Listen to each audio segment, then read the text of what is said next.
complaining about the beeping sound that they hear whenever they click on the media center.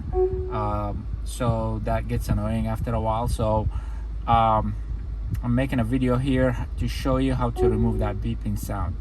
It's actually really simple. You click on the gear icon down here on the bottom left. From here you go scroll down to general. From general, you're gonna make sure you're on accessibility.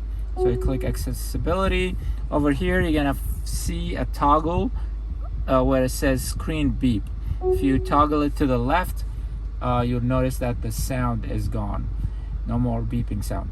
So this is how you do it. And again, gear icon, go general, accessibility, remove the toggle. One other thing that you can adjust while you're here is the screen sensitivity. I've noticed sometimes when you click on a screen, just kind of like your iPhone, when you click on something and it doesn't respond, it's a little bit annoying.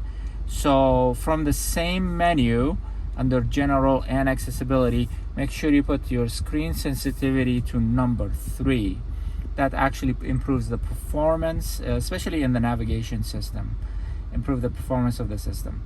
I hope you liked this video and found it useful. Please subscribe to my channel for more videos like this. I'm gonna be covering this system intensively. Thank you and have a great day.